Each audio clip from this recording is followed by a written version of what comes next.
What is going on with the massive sell-off in stocks today on the market? Let's talk about it. So before we talk about what led to the market sell-off, let's take a moment to look at the charts. Now, clearly from this chart, you can see that this is an absolute mess, right? Doesn't make any sense. Let me try and break this down for you. So what I had drawn up here is some Fibonacci levels. So we're going to go ahead and get rid of a few of these.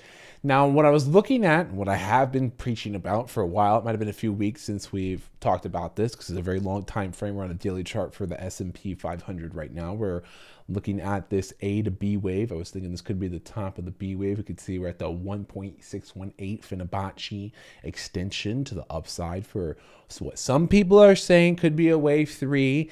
And I'm thinking it could be a C wave that's now playing out. That's why I have a question mark here though, because with the way this market's looking, this could actually be the third wave up. I didn't think it was the most likely outcome because volume indicators are not aligning with this. And I have some other charts in the Discord kind of breaking down why I think that might not be the case. But regardless, we can kind of pull down from this wave to the bottom right here. We can see what is our normal extensions. And then we can draw another wave, another Fibonacci set from the top of the market in 2022 to the bottom that we got last year in October for what could be an essential level. And if you look at this, the market loves to hit these points, right? And we do see almost an exact alignment there at the 0.618 for both the all-time top of the market and for the retracement of this smaller wave. It's just kind of gorgeous how the patterns are. The more patterns you can get to align on a larger time frame with Elliott waves, the more accurate they likely are. So when I'm looking at major levels for the market right now, I'm going to be looking for what looks to be most likely to be 430. So we can actually probably delete this one now.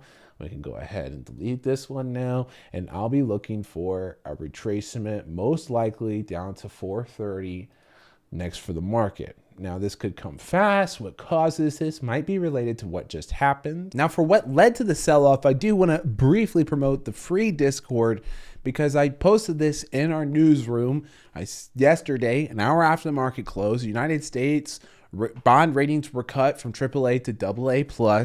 There was actually a precedent for this back in 2011, which you also saw one of our CFAs post in the Discord with a brief description of what happened back then, which was a brief bear market, yields crash, gold went to record highs, and there was a devaluation of the franc. Now, a lot of that is not being replicated, right? But the brief bear market is. We saw that today, and risky equities were selling off pretty much across the board. There was a lot of pain in the market.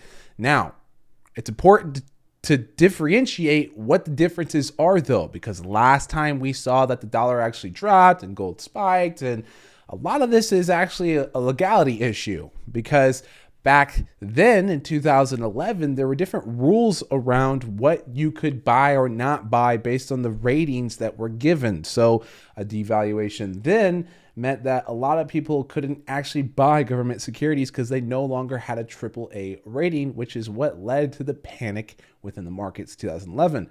It's a bit different now because now the rules say that you can buy AAA rated bonds or government securities. So the rating doesn't actually affect people's ability to trade with those types of debt securities. So the broad market reaction has been different, and it's important to recognize that even though we got the brief sell-off, although it might make you think like, okay, was the sell-off that we saw just a panic that isn't deserved and will buyers come back in? And to piece that story together, because remember we had the technical analysis, looks like there's going to be a further sell-off. What might cause that? So let's try and put the pieces together and see if we can come up with some sort of narrative that makes that work. To do that, I think you need to start looking at some of the economic data that has been coming out recently. The data has been really good. Even if we look at a broad indicator like GDP, we can see that we've actually had accelerating growth in the overall economy. So going from 2% to 2.4% for Q2, we can see that we were on the decline and now we're on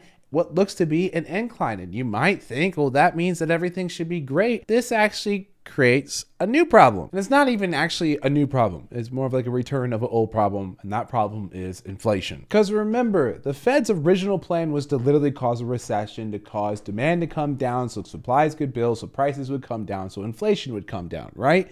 And now they're saying there'll be no recession. And a bunch of banks are also coming out and saying that they agree as well, that there will be no recession for 2023.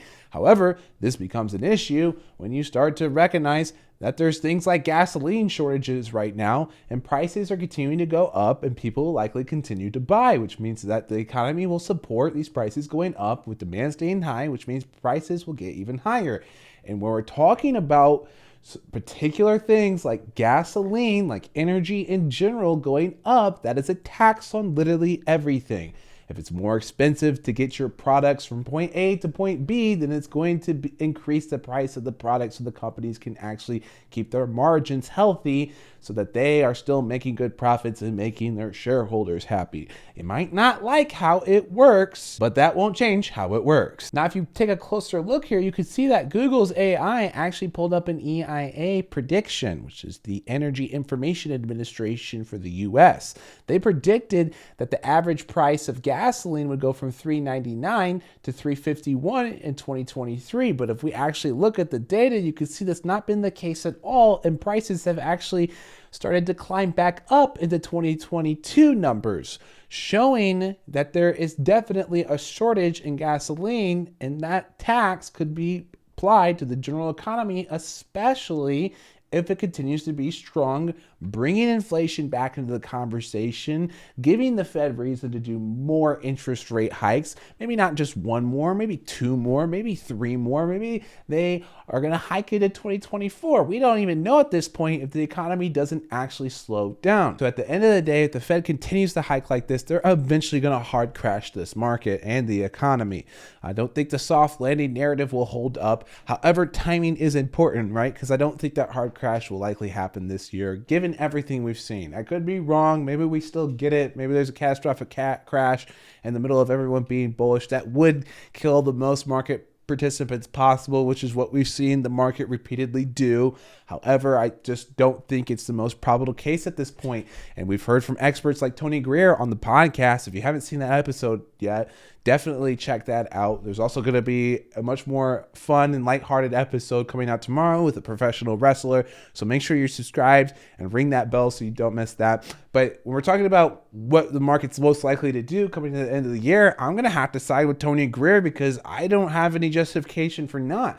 So I think that the AI hype could come back after a pullback. People are going to want to buy up these AI stocks, and technology could lead the way all the way to test new highs coming into the end of the year. Just in the short term, I'm looking for these pullbacks. Looking for 430 is the most likely outcome for the pullback.